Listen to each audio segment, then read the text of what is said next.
ఇప్పుడు ఒక ధర్మ సందేహం. దేవుని స్వరం విని ఆయన మాట చొప్పున అడుగులు వేయాలని నాకు కూడా ఆశ ఉంటుంది అన్నయ్య. కానీ ఆయన ఎలా మాట్లాడతాడో తెలియదు, ఆయన స్వరం ఎలా వినాలో తెలియదు అనే ధర్మ సందేహం చాలామందికి ఉంది. కడవరి దినాల్లో క్షేమకరమైన జీవితం, విశ్వాస జీవితం జీవించాలనే ఆశ ఉన్న ప్రతి ఒక్కరికి కూడా దైవ వాక్కును గైకొనే విధానం తెలిసి ఉండాలి. ఇది దేవుని చిత్తం. ప్రతిదినం దేవుని స్వరాన్ని వినేటువంటి అలవాటు ఎంతమంది కలిగి ఉంటారో వాళ్ళు క్షేమంగా కాపాడబడతారు. వాళ్ళని పాడు చేయటం సైతాను వల్ల కాదు. వెనకటి రోజుల్లో దొంగతనానికి దొంగలు ఇళ్లలోకి వెళ్ళేటప్పుడు కొన్ని పనులు చేసేవాళ్ళంట. ఇప్పుడు సెల్ ఫోన్ వచ్చింది, అప్పుడు ఏమంటారు దాన్ని, ల్యాండ్ లైన్ ఉంది కదా, వైర్ కనెక్షన్ ఉంటుంది ఇంట్లోకి. ఈ దొంగోడు ఏం చేస్తాడు తెలుసా? ఆ వైర్ కట్ చేస్తాడు. వీళ్ళు నిద్రపోతుంటారు, వైర్ కట్ చేస్తాడు. ఎందుకంటే ఒకవేళ వీళ్ళు మేలుకొని పోలీసులకు ఫోన్ చేయకుండా, ఫోన్ చేసినా ఫోన్ పోతే లైన్ కట్ అయింది కదా. వీళ్ళ గోలు అటు వినపడదు, ఆ షాప్ ఇటు వినపడదు. కాబట్టి వాడు ముందు లోపటి వాడు బయట వారికి సమాచారం ఇవ్వకుండా, బయట వారి సమాచారం లోపల నుంచి తెలుసుకోకుండా లైన్ కట్ చేస్తాడు. అంతేకాదు లోపల వాళ్ళ కళ్ళు కనపడకుండా హలో లైట్ కూడా కట్ చేస్తాడు. ఇకంతా అంధకారం. స్తోత్రం. సాతాను కూడా మన భక్తి జీవితాన్ని నాశనం చేయాలనుకున్నప్పుడు వాడు గీసే పథకం కూడా ఇదే. వాడు రెండు చేస్తాడు. దేవునితో మనం మాట్లాడకుండా, మనతో దేవుడు మాట్లాడకుండా అడ్డుపడతాడు వాడు. దేవునితో మనం మాట్లాడేదాన్ని ప్రార్థన అన్నారు, దేవుడు మనతో మాట్లాడే విధానాన్ని వాక్య ధ్యానం అన్నారు. స్తోత్రం. ఈ రెండింటిని ఎఫెక్ట్ చేస్తాడు వాడు. ప్రార్థన పట్ల నీకు ఆసక్తి తగ్గిపోతుంది, దేవుని వాక్యం పట్ల కూడా ఇష్టం తగ్గిపోతుంది. ఏముందిలే చదివా మనకు తెలుసు కదా అనే ఫీలింగు. ఆ ప్రార్థన ఏముంది చేస్తున్నాంగా, ఒక పూట ఏముందిలే, ఒక నిర్లక్ష్యత వచ్చేటట్టు చేసి చిన్న చిన్నగా దేవునితో మనతో దేవునికి ఉన్న సహవాసాన్ని ఎంత అవకాశం ఉంటే అంతవరకు వాడు విడగొట్టడానికి శతవిధాల ప్రయత్నం చేస్తాడు. మీలో రాకడకు సిద్ధపడి నోవహులాగా కుటుంబాన్ని భద్రం చేసుకొని అంతవరకు విశ్వాసాన్ని, భక్తిని కాపాడుకోవాలి అన్న ఆశ ఎంతమందికి ఉందో చేతులు ఎత్తండి. నిజంగా ఉందా? ఒకవేళ ఉంటే ఆ రహస్యం ఈరోజు నీకు చెప్తాను నేను. దేవునికి స్తోత్రం కలుగును గాక. దేవుడు మాట్లాడితే ఆ మాటను మనం విని అడుగులు వేస్తే మనకు అన్ని విషయాల్లో జయం కలుగుతుందని ముందు మనం పాఠం నేర్చుకున్నాం. కానీ ఇప్పుడు వచ్చిన డౌట్ ఏంటంటే ఆ స్వరం ఎలా వినాలి, దేవుడు ఎలా మాట్లాడతాడు? నేను ఎన్నోసార్లు ఎన్నో రకాలుగా తిప్పలు పడ్డాను, కానీ నాతో ఆయన మాట్లాడలేదు. మీలాంటి సేవకులు మాట్లాడితే నేను వెళ్ళి కనిపెట్టాను కూడా, కానీ ఒక్కసారి కూడా ఆయన స్వరం నేను వినలేదు అని కొంతమంది హృదయంలో ప్రశ్న ఉంటుంది. కానీ వినాల్సిందే, దానికోసం సాధన చేయాల్సిందే. తిమోతికి రాసినటువంటి మొదటి పత్రిక 4వ అధ్యాయం 7వ వచనంలో పౌలు భక్తుడు తిమోతితో అంటాడు, తిమోతి, అపవిత్రములైన ముసలమ్మ ముచ్చట్లను విసర్జించి దేవభక్తి విషయంలో నీకు నీవే సాధకం చేసుకొనుము. టైం కొంచెమే ఉంది, నేను చకచకా చెప్పుకుంటూ వెళ్ళిపోతాను, మీరు నిర్లక్ష్యంగా ఉండొద్దు. దేవభక్తి విషయంలో నీకు నీవే సాధకం చేసుకొనుము అంటాడు. ఏం వదిలేయమన్నాడు? అపవిత్రములైన ముసలమ్మ ముచ్చట్లు అంటే వాళ్ళతో వీళ్ళతో కూర్చొని పనికిమాలిన మాటలు వాగటం మానేయి. వాళ్ళ గురించి వీళ్ళ గురించి నిందా ప్రచారాలు, పనికిమాలిన సంగతులు మానేయి. అవి చెప్పటం మానే, అవి వినటం కూడా మానేయి. దేవభక్తి విషయంలో నీకు నీవే సాధకం చేసుకో.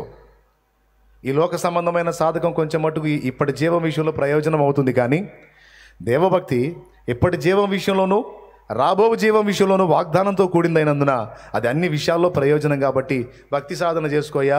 అన్నిటికంటే ముఖ్యమైనది దేవుడు, దైవ భక్తి అని చెప్పాడు. మీరేమంటారు? ప్రస్తుతానికి అన్నా అంటారా? ప్రస్తుతానికి ఫుడ్ అన్నా అంటారా? దేవుడు, దేవభక్తి ఆ భక్తి ఉంది కాబట్టి మీరు వచ్చి కూర్చున్నారు ఇక్కడ. దేవభక్తి అనేది మనం సాధన చేస్తే అది ఇప్పటి జీవానికి రాబోయే జీవానికి కూడా రెండు విధాలా మనకు ఉపకరించిద్దట. సంతుష్టి సహితమైన దైవభక్తి గొప్ప లాభసాధకమై ఉన్నది అన్నాడు అదే తిమోతి పత్రికలో. కాబట్టి భక్తి సాధన చాలా ముఖ్యం నాయన. దేని గురించి తెలుసుకున్నా తెలుసుకోకపోయినా, ఏది నేర్చుకున్నా నేర్చుకోకపోయినా, మన జీవితంలో ఖచ్చితంగా తెలుసుకొని నేర్చుకొని ఉండాల్సిన కొన్ని ఉన్నాయి. వాటిల్లో ఒకటి దేవుని స్వరము వినుట. దేవుడు మాట్లాడేటువంటి పద్ధతిని తెలుసుకొని ఉండుట, దేవుని స్వరం ఎల్లవేళలా కనిపెట్టుకొని ఆయన వాక్కును కాచుకొని దాన్ని గైకొనటానికి ప్రయాసపడుట. ఎందుకంటే ఆయన మౌనంగా ఉండేవాడు కాదు, నిరంతరం మాట్లాడతాడు. ఎప్పుడు నీతో మాట్లాడాలని నిరంతరం కోరుకునే వ్యక్తి ఈ ప్రపంచంలో ఎవరైనా ఉన్నారంటే అది దేవుడు ఒక్కడే, ప్రభు. నువ్వు చెప్పే మాటలు వినడానికి ఇష్టపడతాడు, నువ్వు అవకాశం ఇస్తే నీతో విస్తారంగా మాట్లాడడానికి ఇష్టపడతాడు. ఇది నిజం. కాబట్టి కొంతమంది నన్ను విసుకుంటారన్నయ్య, నా గోడు వింటలేదన్నయ్య అని కొంతమంది చెప్తారు. నిజమే, మనుషులకు విసుగు. నువ్వు పద్దాకల సోచి చెబుతుంటే ఆడంటారు, సబ్బో ఇటు కనపడుతుంది, వస్తేనే నాయన చంపేస్తాడు బాబు అని చెప్పి జంప్ అవుతారు. అబ్బో మహాతల్లి వస్తుంది, అమ్మో ఇక ఏడిసి సాగు కొట్టింది, మన వల్ల కాదురా నాయనోయ్ అని చెప్పి ఇటు కనపడతాడు పరిగెత్తుతుంటారు. 1-2 సార్లు వింటారు. కానీ దేవుడు నువ్వు 20 సార్లు ఏడ్చినా సరే ఓర్చుకుంటాడు ఆయన. దేవునికి స్తోత్రం కలుగునుగాక. హల్లెలూయా. 100 సార్లు ఏడ్చినా సరే ఆయన నీ సొద వింటాడు, మనుషుల్లాగా విసిగించుకోడు. అంతేకాదు నీకు సరి అయిన సలహా చెప్తాడు ఆయన. వాగ్దానం ఉంది, నేను నీ మీద దృష్టి ఉంచి నీకు ఆలోచన చెప్పేదను, నేను నీకు ఉపదేశం చేసేదను, నీవు నడవవలసిన త్రోవలో నేను నిన్ను నడిపించేదను. ఎన్ని వాగ్దానాలు ఉన్నాయో. మరి ఇన్ని ఉంటే మరి ఎలా నాయనా నాకు ఉపదేశం చేస్తావు, ఎలా నీ స్వరం వినాలి ప్రశ్న. దానికి సమాధానంగా పరిశుద్ధ బైబిల్ గ్రంథంలో అనేక నిరూపణలు ఉన్నాయి. పాత నిబంధనలోను క్రొత్త నిబంధనలోను కూడా దేవుని వాక్కు ఎలా వినాలో, దైవస్వరం ఎలా వినాలో మనకు అవగాహన కలగడానికి చాలా సంగతులు మన కోసం దేవుడు రాయించి పెట్టాడు. ఇది చాలా అత్యవసరమైన సంగతి. ఎందుకంటే దేవుని మాటను వినటం ఎవరైతే ప్రాక్టీస్ చేస్తారో, ఎవరైతే సాధన చేస్తారో వారికి ఎదురుండదో, వారికి తిరుగుండదో. సేవకుడైనా, సేవకురాలైనా, విశ్వాసైనా, పరిచారకుడైనా, పరిచారకురాలైన ఎవరైనా భక్తి సాధన చేయాలి, దేవుని యందు క్రమముగా నడవాలి అనే ఆశ నీకుంటే ఖచ్చితంగా నువ్వు ఇది మాత్రం తెలుసుకొని ఉండాలి, దైవస్వరము వినుట. వింటే కదా ముందు ఆయన చెప్పింది చేయటానికి. చేయాలంటే ముందు వినాలి కదా. ఆ వింటం ఎలాగో తెలియకపోతే ప్రాబ్లం కదా. ఎలా వినాలి, విన్న తర్వాత ఏం చేయాలి మీకు అందిస్తాను. ఇంట్రెస్ట్ ఉంటే రాసుకోండి, తప్పకుండా దీన్ని అనుసరించి ఆచరణలో పెట్టడానికి ప్రయత్నం చేయండి. దేవుడు భక్తులతో మాట్లాడినటువంటి విధానాలు కొన్ని పరిశుద్ధ గ్రంథంలో రాయబడ్డాయి. దేవుడు మాట్లాడే పద్ధతుల్లో ఒక పద్ధతి, కొన్నిసార్లు ఆయన స్వప్నము ద్వారా మాట్లాడతాడు. బైబిల్ గ్రంథంలో పాత నిబంధనలోను క్రొత్త నిబంధనలోను ఆదికాండంలో మీరు చూస్తే యోసేపు భవిష్యత్తు ఏం జరగబోతుందో ఒక స్వప్నంలో తేటగా దేవుడు బయలుపరిచాడు. యోసేపుకి స్వప్న దర్శనం ఉంది, కల వస్తుంది, ఒక కల వస్తుంది. ఆ కలకు అర్థమేందో కూడా యోసేపుకు తెలుస్తుంది. దేవుడు ఏం చేయబోతున్నాడో కలలో చూపిస్తాడు, చూపించిన దాన్ని చూపించినట్టు పక్కా నెరవేరుస్తాడు. దేవుడు మాట్లాడే పద్ధతుల్లో ఒకటి స్వప్నము ద్వారా దేవుడు మాట్లాడతాడని ఏబు గ్రంథం ఒకసారి తీయండి. ఏబు గ్రంథము 33వ అధ్యాయము 14-15 వచనాలు చూడు, త్వరగా చూడండి, నోట్ చేసుకోండి. దేవుడు ఒక్కమారే పలుకును, 2 మారులు పలుకును. తమ్ముడు జాగ్రత్తగా వినండి. దేవుడు ఎలా మాట్లాడతాడు అనే ఆశ చాలా మందికి ఉండదు తెలుసుకోవాలని. తెలుసుకుంటే ఇక నుంచి నువ్వు దేవుని స్వరం అన్ని వైపుల నుంచి వినటం, కనిపెట్టడం మొదలు పెడతావు. ఇది పక్కా నువ్వు చేయగలిగావంటే ఇక వాడు ఎన్ని రకాల కుయుక్తులు పన్నినా నిన్ను గదిలించడం వాడి వల్ల కాదు. ఒక పక్క వాడు తీసుకొచ్చే వాడు తెస్తుంటే మరో పక్క దైవ స్వరం నీకు వినబడతా ఉంటుంది. ఆ అలవాటు నీకుంది కనుక నువ్వు క్షేమంగా కాపాడబడతావు. అందుకు చెప్తున్నాను. వద్దులే వద్దులే వద్దులే, అవసరం లేదు, పాయింట్ వినండి అంతే చాలు. సంతోషం మీ ప్రోత్సాహానికి. ఏమనుంది అక్కడ, చదువు నాన్న. దేవుడు ఒక్క మారే పలుకును, రెండు మారులు పలుకును, అయితే మనుషులు అది కనిపెట్టరు. మంచం మీద కునుకు సమయమున మనుషులు కనిపెట్టరంట దేవుడు పలికేది. అంటే దేవుడు మాట్లాడుతూనే ఉన్నాడు, కానీ మనుషులు పట్టించుకోరు. పట్టించుకున్నాడు ధన్యుడు. మనుషులు అది కనిపెట్టరు. ఎప్పుడమ్మా మాట్లాడతాడు? మంచం మీద కునుకు సమయమున గాఢ నిద్ర పట్టునప్పుడు, కలలో రాత్రి కలుగు స్వప్నములలో. అదిగో, కలలో రాత్రి కలిగే స్వప్నములలో దేవుడు మాట్లాడతాడనే మాట యోబు గ్రంథంలో స్పష్టంగా ఉంది. హల్లెలూయా. దీనికి నిరూపణ పాత నిబంధనలో ఉంది, క్రొత్త నిబంధనలో ఉంది. యోసేపుకు వాళ్ళు టైటిలే ఇచ్చేశారు అన్నోళ్ళు, ఈ కలలు గనువాడు వచ్చుచున్నాడని. యోసేపుకు టైటిల్ ఇచ్చేశారు, ఏంటో తెలుసా? కలలు గనేవాడు అని. తడవకి వెళ్తాడు, అన్నయ్య రాత్రి కళ్ళొచ్చింది అన్నయ్య అంటాడు. ఏంటో చెప్పు అమ్మయ్య అంటారు వాళ్ళు. అప్పుడు నాకే మన చేలో పనలు ఉంటాయే, పనలు, ఆ పనలు కనపడుతుంది అన్నయ్య. ఎలా కనపడ్డాయి?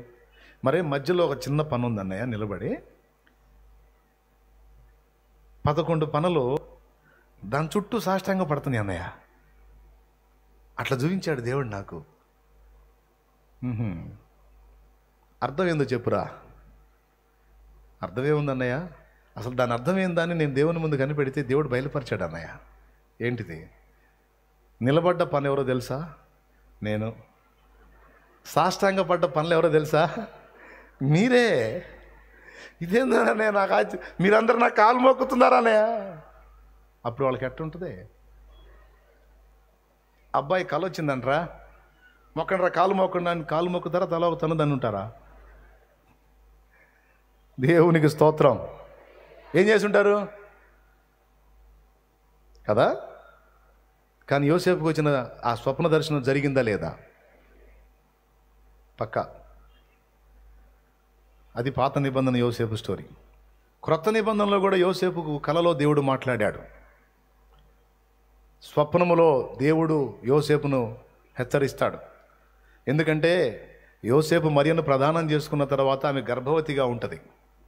డౌట్ వస్తుంది, ఇంతవరకు నేను ఈమెను తాకనైనా తాకలేదు, ఈమె గర్భిణీగా ఎలా ఉంది అని సందేహం వచ్చింది.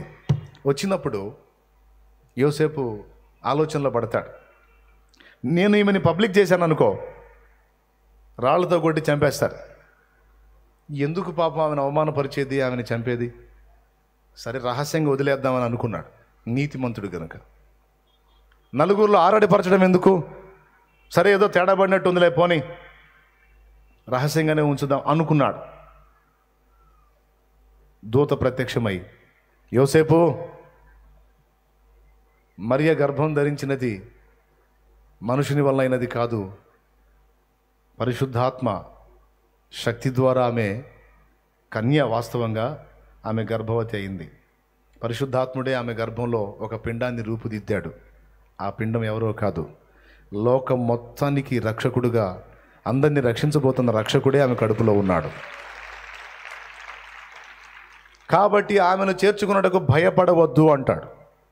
ఇది స్వప్నంలోనే. తర్వాత తూర్పు దేశపు జ్ఞానులకు కూడా స్వప్నంలోనే హేరోదు కుట్రను దేవుడు బయలుపరుస్తాడు. తర్వాత 2 సంవత్సరాలలోపు పిల్లల మొత్తాన్ని చంపేయమనే ఆజ్ఞను హేరోదు బయలుపరచక మునుపు స్వప్నము ద్వారానే యోసేపు హెచ్చరించబడి ఐగుప్తుకు వెళతాడు. తర్వాత మళ్ళా స్వప్నము ద్వారానే ఐగుప్తు నుండి నజరేతుకు పంపబడతాడు. ఈ విధంగా పాత నిబంధనలోను క్రొత్త నిబంధనలోను కలల ద్వారా స్వప్నముల ద్వారా దేవుడు మాట్లాడినట్టు స్పష్టంగా ఉంది. నంబర్ 1. నంబర్ 2, దర్శనం. గాఢ నిద్రలో వచ్చేది కళ, మెళకువలో వచ్చేది దర్శనం. ప్రజెంట్ మాత్రం ఎవరు కలగనొద్దు, దర్శనం చూడొద్దు. నన్ను చూడండి, చెప్పే మాటలు వినండి, ఇంటికి పోయినాక ట్రై చేయండి మీకు ఇంట్రెస్ట్ ఉంటే. పాత నిబంధనలోను క్రొత్త నిబంధనలోను కూడా ఈ దర్శనాన్ని గూర్చినటువంటి ఉదంతాలు ఉన్నాయి. క్రొత్త నిబంధనలో మనం చూస్తే అపోస్తల కార్యం 10వ అధ్యాయం, జస్ట్ నోట్ చేసుకో. అపోస్తల కార్యం 10వ అధ్యాయం 1వ వచనం నుంచి చదివితే, కొర్నేలి అనే వానికి దర్శనమందు తేటగా దూత కనబడి అతన్ని గూర్చినటువంటి విషయాలు, పేతురుని పిలిపించే సంగతులను గూర్చి దర్శనములో తేటగా మాట్లాడినట్లు లేఖనంలో ఉంది. దేవునికి స్తోత్రం. అలాగే మీరు గమనించినట్లయితే నిర్గమాకాండం 3వ అధ్యాయంలో మండుచున్న పొదలో యెహోవా దూత మోషేకు ప్రత్యక్షమయ్యాడు, దర్శనమిచ్చి మోషేతో మాట్లాడాడు. దేవునికి మహిమ. అదైతే ఫేస్ టు ఫేస్. కొర్నేలుదైతే దర్శనం పరవశంలో ఉన్నప్పుడు స్పష్టంగా దూత కనబడి మాట్లాడుతున్నాడు. ఇదే దర్శనం అదే అపోస్తల కార్యం 10లో యొప్పేలో ఉన్నటువంటి సీమోను పేతురు కూడా మిద్దె మీద 4 చెంగులు పట్టినటువంటి దుప్పటి దించబడుట అనే దర్శనం కలిగింది. ఎంతమందికి తెలుసు అది? దేవునికి స్తోత్రం.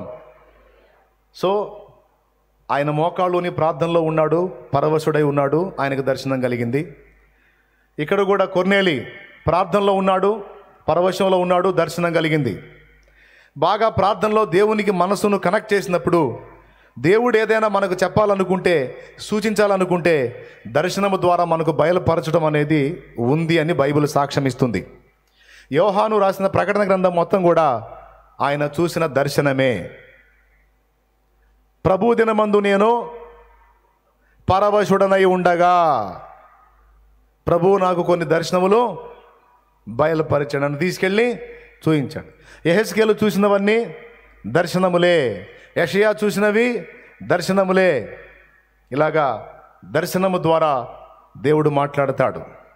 1 స్వప్నము, 2 దర్శనం. గాఢ నిద్రలో వచ్చేది స్వప్నం. తెలివిలో ఉండి ప్రార్థనలో ఉండి దేవునితో మనస్సుని లీనం చేసి పరవశులమైనప్పుడు ప్రభు చిత్తమైతే మనకు దర్శనాలు బయలుపరిచే అవకాశం కూడా ఉంది. ఇది 2వ పద్ధతి దేవుడు మాట్లాడే పద్ధతుల్లో. 3వది ప్రవచన వాక్కు ద్వారా దేవుడు మాట్లాడతాడు. ప్రవచన వాక్కు. ఇందాక దైవజనుడు వచ్చి కూర్చున్నాడు. ఆయన పరవశుడై కొన్ని మాటల్ని ప్రవచించాడు. ఇక్కడ ఇంతమంది సమూహం కూర్చున్నారు. దేవుడు ఆ వాక్కులలో నుంచి నాతో మాట్లాడాడు అని ఎంతమంది చెప్తారో చేతులు ఎత్తండి. ఖచ్చితంగా నేనున్న సన్నివేశానికి సంబంధించి ఆయన నుండి నాకు దైవస్వరం వినబడింది, ప్రవచన వాక్కు నాకు వచ్చింది అన్నోడు చేతులు ఎత్తండి. అది ప్రవచనం అంటే భవిష్యత్తులో సంభవించేదే కాదు, గడిచినది కూడా వెల్లడి చేయుట ప్రవచన వాక్కు. ప్రవచనం అంటే భవిష్యత్తులో జరిగే మాత్రమే అనుకుంటారు కొంతమంది. నో, గతించిన కాలంలోని విషయాలను వెల్లడిపరచడం కూడా ప్రవచనంలో భాగమే.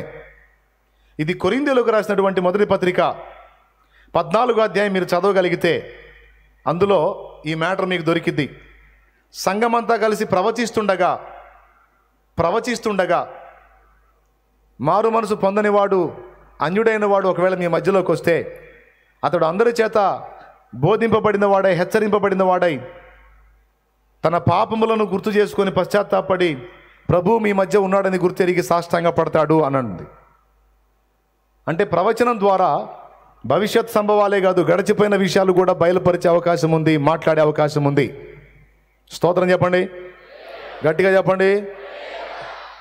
ఒకసారి ఒకరు చూడండి. ఇది చాలా ముఖ్యమైన సందేశం కాబట్టి ఖచ్చితంగా మీకు మత్తుగమ్మే అవకాశం ఉంటుంది. మధ్యప్రదేశ్ ఖాళీ అయిపోయింది కదా, ఇక నీరసం వచ్చి కొంతమంది అంటుంటారు కళ్ళేం ఓపెన్ కావు అంటుంటారు. రావై బయట ఓపెన్ కావు. నేను అర్థం చేసుకుంటాను.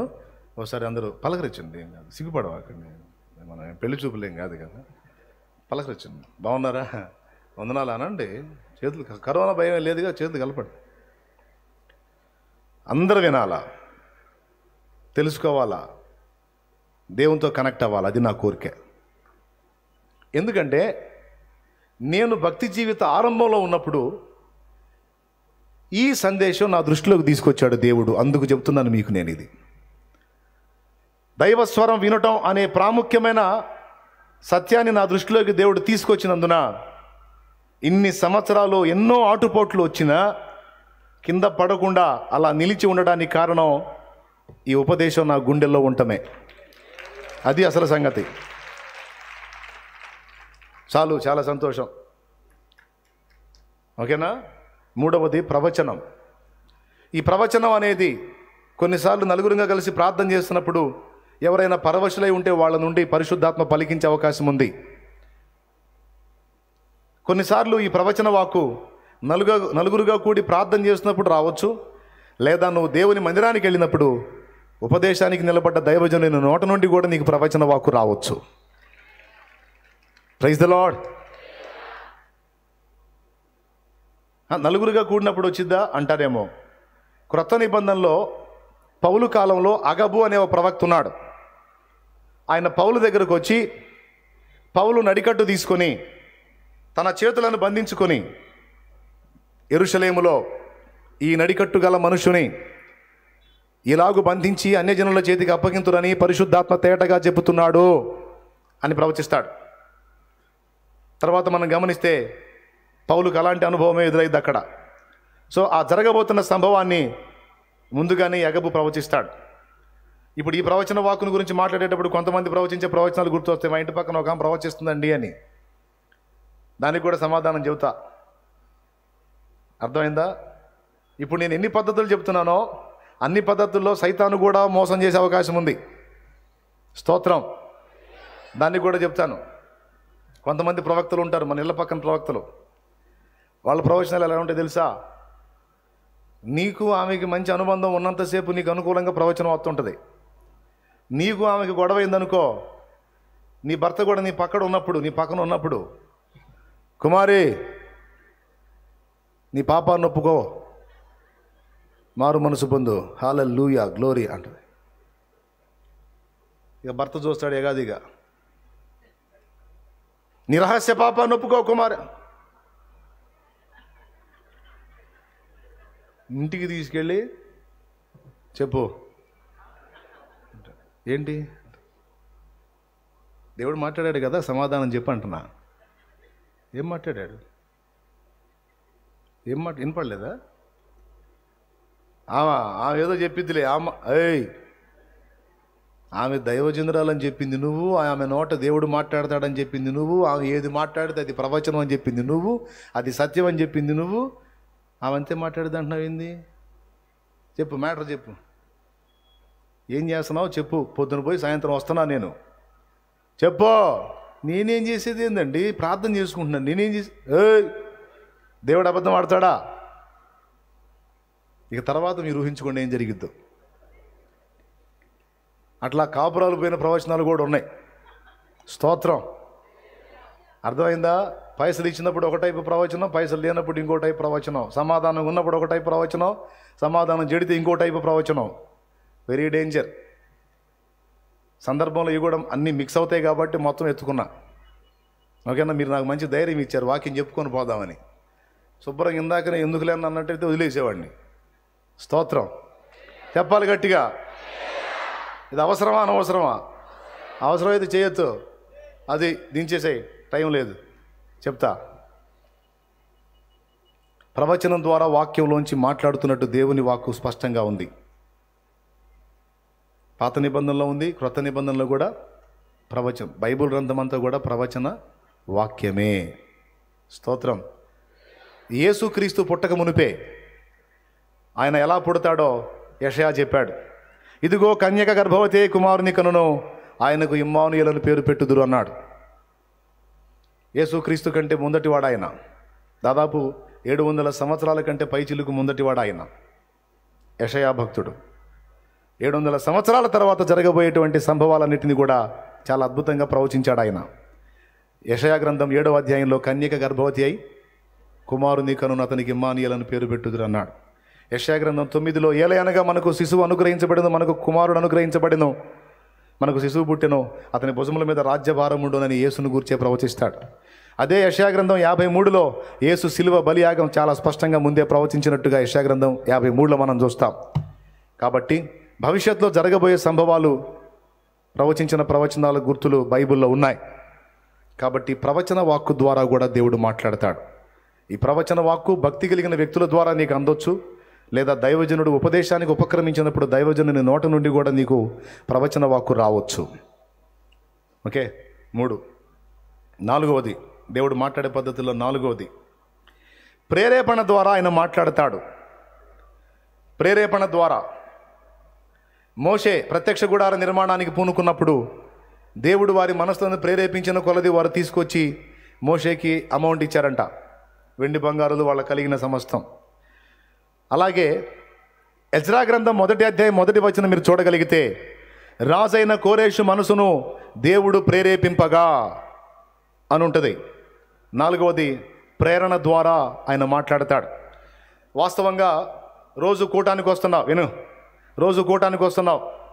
ఈరోజు పొద్దున ఇంకా ఏదో ఇక చిన్నగా లైన్లోకి వెళ్దాం అనిపించింది, నీకు ఫిక్స్ అయిపోయావు.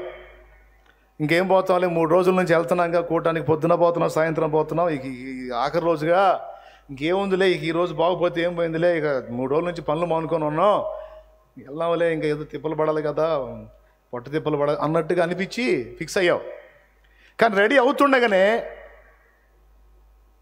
వర్క్కి వెళ్ళాలి, లేకపోతే ఏమేం పనులు చక్కబెట్టాలని ఆలోచనలు చేసుకుంటా ఆడికి వెళ్దాం, ఈడికి వెళ్దాం, ఆ పని చేద్దాం, ఈ పని, ఏదో మదనం జరుగుతుంది నీ మనసులో. సడన్గా ఆలోచన వచ్చింది, అవేవి వద్దు, ఈరోజు కూడా కూటానికి పో, ఈరోజు కూడా కూటానికి పోదాం, ఈరోజు కూడా కూటానికి పోదాం, ఈరోజు కూడా కూటానికి వెళ్దాని ప్రేరణ కలిగింది నీలో. ఈ ప్రేరణ నీలో మెల్లని స్వరం కాదు, బలమైన స్వరంగా బలపడింది. అప్పటిదాకా మిగిలినవన్నీ అటు పోవాలి, ఈరోజు ఆ పని చక్క పెట్టాలి, 3 రోజులైంది అటు పోయి అది చూడాలి, ఇది చూడాలి, ఈ ఒక్కరోజు ఏముందిలే, ఇక చివరి రోజుగా రాత్రి కూటంతో అయిపోయిందిగా అని ఏదేదో అనుకుంటా నీ మనసులో ఆ స్వరాలన్నీ వినపడతా ఒక్కసారిగా మొత్తం డౌన్ అయిపోయి, ఏమైనా కానీ ఈరోజు కూడా పోవాల్సిందే, ఏమైనా కానీ ఈరోజు కూడా పోవాల్సిందే, ఏమైనా కానీ ఈరోజు కూడా కూటానికి పోవాల్సిందే. ఇది బలపడింది. దేవునికి స్తోత్రం కలుగును గాక. ఈ ప్రేరణ నిన్ను బలవంతం పెట్టినందున పరిగెత్తుకుంటూ వచ్చావు, లేకపోతే పొరపాటును కూడా వచ్చే అవకాశం లేదు. ఎంతమంది ఒప్పుకుంటారు? నాదైతే అదే పరిస్థితి. అన్నోళ్ళు చేతులు ఎత్తండి. అద్దుగో, స్పష్టంగా ఎవరు మాట్లాడారు నీతో? ఆ విధంగా నిన్ను ఎవరు ప్రోత్సహించారు? పరిశుద్ధాత్మ నీలో ఉండి నిన్ను ప్రేరేపించాడు. ఈరోజు ఒక ముఖ్యమైన సమాచారం నీకు ఇవ్వబోతున్నాను, పద నా సన్నిధికి పద, నీ జీవితకాలానికి ఉపయోగపడే పాఠం ఒకటి నేర్పుతాను పద అని దేవుడు తోడుకొని వచ్చాడు. చక్కని ఆరాధన ద్వారా మహింపరచబడ్డాడు. ఆయన సన్నిధి మన మధ్య దిగి వచ్చి ఉన్నది. ఇప్పుడు నువ్వు నమ్మినా నమ్మపోయినది నిజం. హల్లెలూయా. 4వది, ప్రేరేపణ ద్వారా దేవుడు మనతో స్పష్టంగా మాట్లాడేటువంటి అవకాశం కూడా ఉంది. నువ్వు ఏదేదో అనుకుంటావు, అప్పటిదాకా ఆలోచనలను ఒక్కసారిగా బ్రేక్ కొట్టేసి నేను ఇంకొకరిని తీసుకెళ్తాడు ఆయన. ఒకసారి నేను ఒక ఊరు ప్రయాణం అయ్యాను, బయలుదేరి వెళ్తున్నాను, కొంత దూరం కూడా వెళ్ళాను. వెళ్ళిన తర్వాత అక్కడికి వెళ్ళాలి, ఏమేం చేయాలి, ఏం సంగతి అని ఏవో రకరకాలుగా అనుకుంటున్నాను. కానీ సడన్గా ఒక వ్యక్తి నా దృష్టిలోకి వచ్చేటట్టు చేశాడు దేవుడు. ఒక తల్లి నా మనసులోకి వచ్చేటట్టు చేశాడు. ఆమె భర్త బలహీనుడు, జబ్బుతో బాధపడుతున్నాడు. తను చాలా బేదరాలుగా ఉంది, చాలా కఠినమైన పరిస్థితి ఉంది. ఆ మనిషిని నా జ్ఞాపకాల్లో తెచ్చాడు దేవుడు. తీసుకొచ్చి నన్ను ఇక బలపరుస్తున్నాడు. ఏమన్నా తెలుసా? నువ్వు వెళ్ళాలనుకున్న దగ్గరికి వెళ్ళొద్దు, ఇదిగో నీ జ్ఞాపకాల్లోకి వచ్చిన ఈ తల్లి దగ్గరికి నువ్వు వెళ్ళు, ఆ బలహీనుడైన ఆ వ్యక్తి దగ్గరికి నువ్వు వెళ్ళు అని ఆ ప్రేరణ బలపడుతుంది. బలపడి అయ్యా ఆపు, వాహనం ఆపు, అటొద్దుగా ఇటు పోదాం పదా అని తీసుకెళ్ళా. అక్కడికి వెళ్ళిన తర్వాత నన్ను దేవుడు ఆమెకు సహాయం చేయమని ప్రేరణ కలిగించాడు. కొంత డబ్బు ఆమె చేతిలో పెట్టన్నాడు. పెద్ద డబ్బు ఏం పెద్ద మొత్తం ఏం కాదు, ఒక 3,000 రూపాయలు తీసి ఆమె చేతిలో పెడితే ఆమె కన్నీళ్లు పెట్టి ఏడుస్తూ ఉంది. ఎందుకంటే ఈయనకి మందులు అయిపోయినాయి, ఈయన చాలా ఇబ్బందిగా ఉన్నాడు, నా చేతిలో మనీ లేదు, మోకాళ్ళుని ప్రభువా నాకు సహాయం పంపని ప్రార్థన చేస్తూ ఉన్నాను 2 రోజులుగా, దేవుడు నీతో మాట్లాడి తీసుకొచ్చి నాకు ఈ సహాయం ఇప్పించాడు, ఇప్పుడు నేను తీసుకెళ్ళి మందులు కొనుక్కుంటాను. ఆమె ఆ మాట చెప్పినప్పుడు నేను కూడా ఏడ్చి ఆయన కోసం ప్రార్థన చేసి కృతజ్ఞతలు చెప్పి వచ్చాను. కొన్నిసార్లు మనం అనుకున్న చోటుకి వెళ్ళాం, మనం అనుకున్న చోటుకి వెళ్తాం, ఏం జరిగిందో అర్థం కాదు. ఏం జరిగింది? దేవుడు ప్రేరణ ద్వారా మాట్లాడి బలపరిచి తీసుకొచ్చాడు నిన్ను. ఇలాంటి అనుభవాలు కూడా కొంతమందికి ఉంటాయి. ఎన్నైనాయి? పెద్దగా చెప్పండి. పరిస్థితుల ద్వారా దేవుడు మాట్లాడతాడు. ఐదవది పరిస్థితుల ద్వారా. కొన్నిసార్లు మన దగ్గర మొండితనం ఉంటుంది, మొరాయింపు ఉంటుంది. దేవుడు ఒకటి చెబితే మనం ఒకటి చేస్తాం పెడగా. అది నీ క్షేమకరం కాదు, అది వద్దు అంటాడు దేవుడు. ఆగంగా అది మనకిష్టమైద్ది, చేయడానికి ముందుకు వస్తాం. ఉదాహరణకి యోనా, నినివే వెళ్ళి వాళ్ళకి ప్రకటించు, 40 దినాల్లో నాశనం రాబోతుందని ప్రకటించుమని దేవుడు యోనాతో మాట్లాడితే, నినివే పట్టణస్థులు రక్షణ పొందడం యోనాకి ఇష్టం లేదు.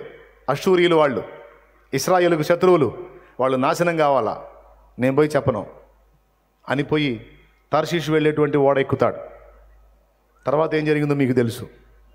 ఓడ ఎక్కి ఓడ అడుగు భాగంలోకి వెళ్ళి నిద్రిస్తాడు, గాఢ నిద్రలోకి వెళ్తాడు. అయితే ఓడ సజావుగా సాగదు, పెను తుఫాను దాటికి గురై మునకకు దగ్గర అయిపోతూ ఉంటుంది. తర్వాత ఓడ నాయకుడు వెళ్ళి యోనాను గుర్తించి, ఓయి నిద్రపోతా, బయట ఏం జరుగుతుందో నీకు తెలియట్లేదు, ఇంత డేంజర్గా ఉంటే నిద్రపోతున్నావా, బుద్ధి లేకుండా చచ్చిపోతున్నావు, లే. బయటకు చూస్తే ఎట్లా అవుతుంటుంది, ఏ క్షణానైనా బోర్ల పడవచ్చు. అట్లా ఉంటుంది దాని కండిషన్. మ్యాటర్ అర్థమైపోయింది యోనాకి. సాఫీగా సాగిపోవాల్సిన ఓడ ఎందుకు ఎదురు తిరుగుతుంది? డౌట్ లేదు, యెహోవా నాకు ఎదురొచ్చాడు. దేవునికి స్తోత్రం కలుగును గాక. దైవ చిత్తానికి వ్యతిరేకంగానే పోతున్నా, నన్నేమో ఆ పని చేయమన్నాడు, నేను అది చేయకుండా ఇంకో దానికి పోతున్నా, అందుకని నాకు ఈ పరిస్థితి వచ్చిందని ఆ పరిస్థితిని గుర్తుపట్టి చివరికి దేవుడు చెప్పిన ప్రకారం వెళ్ళి నినివే పట్టణస్థులకు ప్రకటించినట్టు యోనా గ్రంథంలో మనం చూస్తాం. అంటే నువ్వు వెనక్కి తిరగకపోతే నేను ఒప్పుకోను, నువ్వు తిరగాల్సిందే. కొన్నిసార్లు మనం దేవుడు వద్దన్న పనులకు పూనుకున్నప్పుడు ఇలా ఎదురు వస్తాడు ఆయన, మన క్షేమాన్ని కోరి, అలాగే ప్రజల క్షేమాన్ని కూడా కోరి. అది పరిస్థితుల ద్వారా మాట్లాడతాడు. అబ్రహాముని ఇంటి దగ్గర నుండి బయలుదేరదీశాడు. మెసొపొతేమియా ఊరు అనే ప్రాంతం నుంచి పదానైనా కనాను దేశానికి పద అంటే హారాన్ దగ్గరికి వచ్చి ఆగుతాడు. ఏం అబ్రహాం బ్రేక్ కొట్టావు, పదా అంటే, ఎట్లా పోయేది నాయన, ముసలివాడైన తండ్రి, నా సొంత జనం, బంధువులు ఇక్కడ ఉంటే కొంత బాగుంటుందని ఏం చెప్పాడో సాకు. బంధుజనులు ఇవన్నీ పక్కన పెడితే ముసలివాడైన తండ్రిని అడ్డం పెట్టాడు. దేవునికి మహిమ. ఆదికాండం 12లోనేమో దేవుడు చెప్పాడు అబ్రహాం పోయాడు అన్నట్టు ఉంటుంది, దేవుడు చెప్పాడు అబ్రహాం వెళ్ళాడని ఉంటుంది. అదే ఆదికాండం 20వ అధ్యాయం 12 చూడండి, 20వ అధ్యాయం 12వ వచనం తొందరగా చూడండి. అంతేకాక ఆమె తన చెల్లెల మాట నిజమే, ఆమె నా చెల్లెల మాట కూడా నిజమే, ఆమె నా తండ్రి కుమార్తె గాని నా తల్లి కుమార్తె కాదు, ఆమె నాకు భార్య అయినది. దేవుడు నన్ను నా తండ్రి ఇల్లు విడిచి దేశాంతరము పోవునట్లు చేసినప్పుడు, ఆ మాటను చూడండి, నాకై నేను పోయేటట్టు దేవుడు చేశాడు అన్నాడు. స్తోత్రం.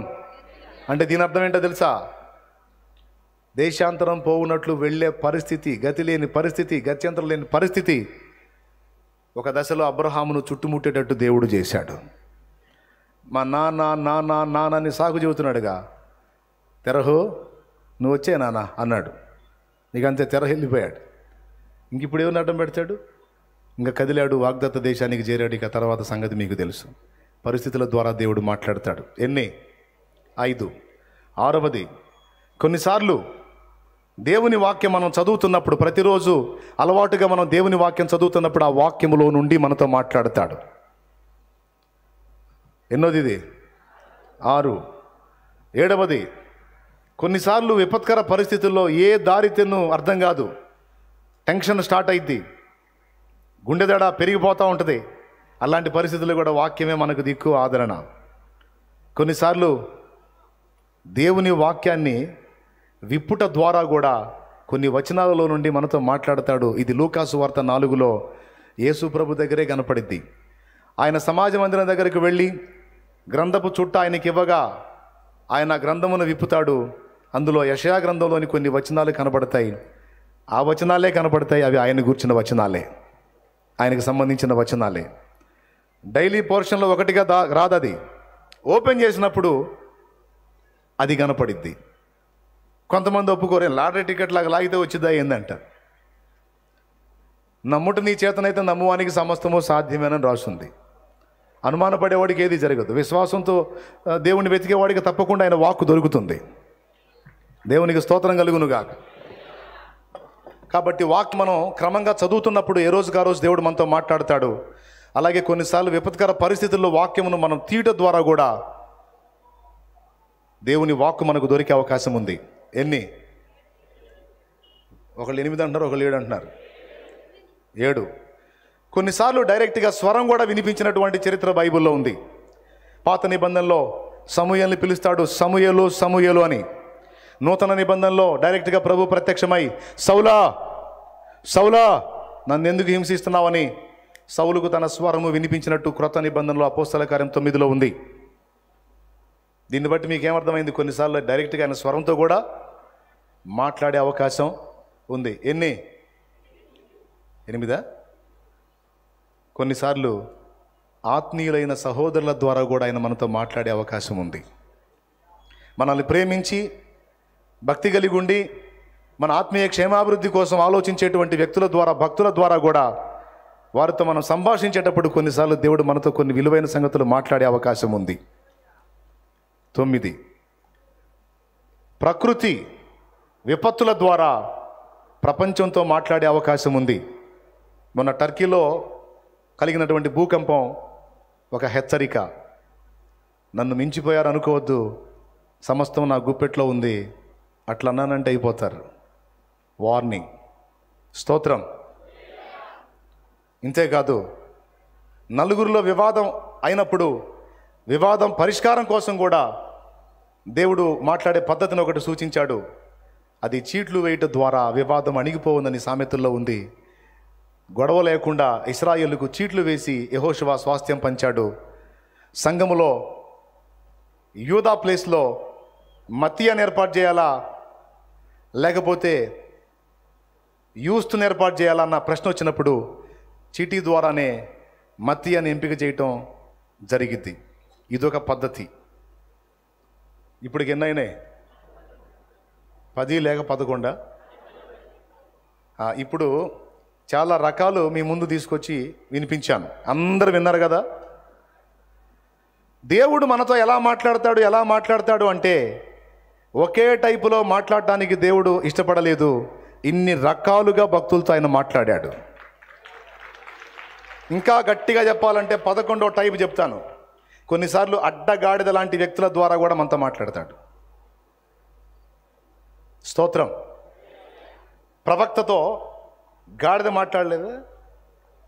అట్లా కొన్నిసార్లు అడ్డగాడిద లాంటి వ్యక్తి ద్వారా కూడా మనకు కావాల్సిన ఇన్ఫర్మేషన్ ఇస్తాడు. పక్కన తిట్టింది, నీకు కూడా ఆవేశం వచ్చింది, ఏం కూసావే అని మొదలుపెట్టావు అనుకో, అవతల పక్కన అన్యురాలు ఆమె వచ్చి, అమ్మమ్మ నువ్వు దేవుని మనిషివి, ఆమె కూసిందని నువ్వు కుయ్యకూడదు అంటది. పక్కదప్పుగా అంటే నువ్వేమనుకుంటావు? అన్యురాలు వచ్చి సలహా చెప్పింది అనుకుంటావు. కానీ ఆమెను ప్రేరేపించి ఆమెలో ఉండి నిన్ను హెచ్చరించింది దేవుడే. ఆవేశంలో నీకు అర్థం కాదు. అందుకే చెబుతున్నాను, అన్యులైనా సరే అడ్డగాడిద లాంటి వ్యక్తితో కూడా కొన్నిసార్లు నీతో మాట్లాడి నిన్ను జాగ్రత్త చేసే అవకాశం ఉంది.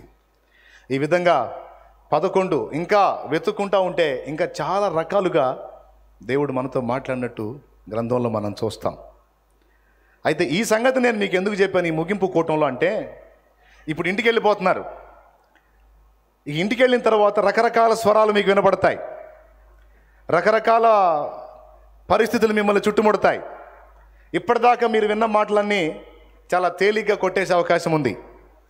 కానీ ఈ సందేశం నీ మైండ్లో కరెక్ట్గా కానీ ఫీడ్ అయిందనుకో, పోతా కూడా అదే ధ్యాసలో ఉంటావు.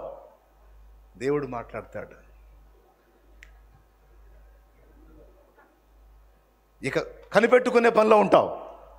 నిజంగా అక్కడ నువ్వు సక్సెస్ అయ్యావంటే నువ్వు ధన్యుడివి, ధన్యురాలివి.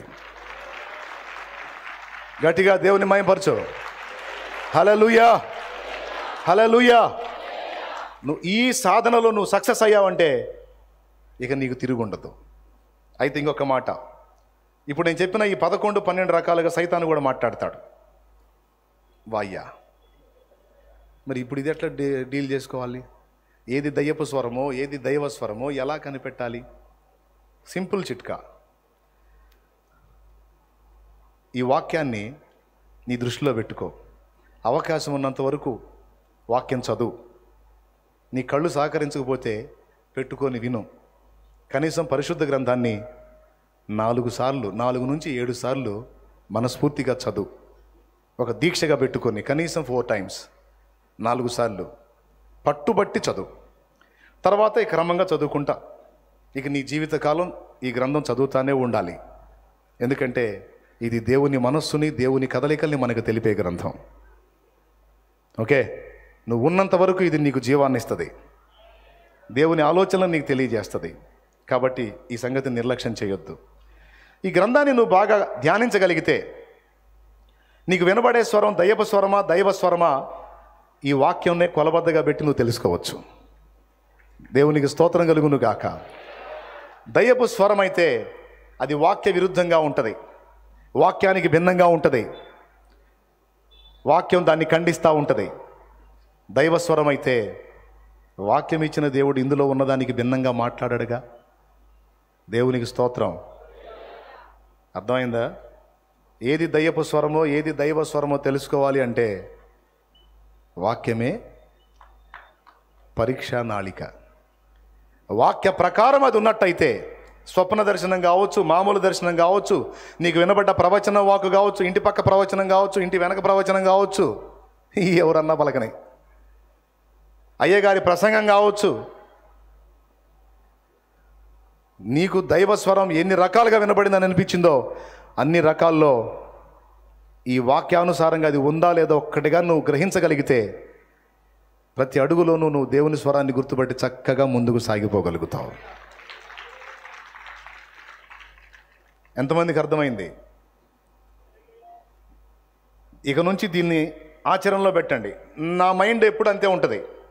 నేను రోడ్డు మీద నడుచుకుంటూ వెళ్తున్నాను అనుకో, దూరం నుండి బాకాలో ఏమైనా వినపడుతుంది అనుకో, నా మైండ్ నటు కనెక్ట్ చేస్తా. ఆ బాకాలో ఎవరో దైవజనుడు ఏదో వాక్యం చెప్తున్నాడు, నా మనసు నటు పెడతా, నాతో మాట్లాడయ్యా అని. ఆ ప్రసంగం ధోరణి మారిపోయింది. నేను విన్నంతసేపు నాకు కావాల్సిన సమాచారం వచ్చింది, నా మ్యాటర్ నాకు అందిన తర్వాత మళ్ళీ అది నాకు వినబడకుండా మరుగైపోయింది.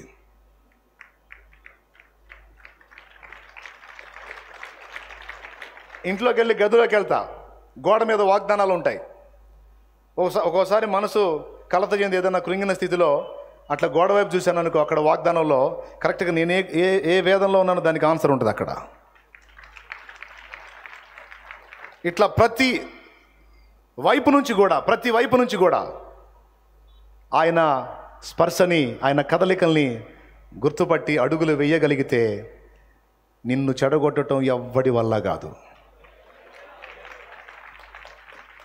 ఎంతమందికి అర్థమైంది? ఏమర్థమైంది? దేవుని స్వరం ఎలా వినాలో, ఏది దైవ స్వరమో ఏది దయ్యపు స్వరమో ఎలా గుర్తుపట్టాలో తెలుసుకున్నారు. ఇక నుంచి దాన్ని ఆచరణలో పెట్టి మీరు ఆ ప్రకారం అడుగులు వేయగలిగితే రాబోతున్న భవిష్యత్ అంతా కూడా శుభప్రదమైన నిరీక్షణతో మీరు వర్ధిల్లుతారు. మీ పిల్లలకు కూడా ఈ అనుభవాలు నేర్పండి. దేవుడు నీతో ఏ టైంలో ఎలా మాట్లాడి నిన్ను ఎలా బ్యాలెన్స్ చేశాడో, నీకు ఎలాంటి విజన్ ఇచ్చాడో, దాన్ని ఎలా నెరవేర్చాడో ఆ నిరూపణలన్నీ కూడా వారితో పంచుకోండి. వారు కూడా దేవునికి సమీపమై దేవుని దగ్గర నుండి అలా దేవుని వాక్కును పొందుకొని వారు కూడా దేవుని మార్గంలో సాగిపోయేటట్టు వారిని కూడా భక్తి సాధనకు ప్రోత్సహించండి. కృప మనందరికీ తోడై ఉండునుగాక.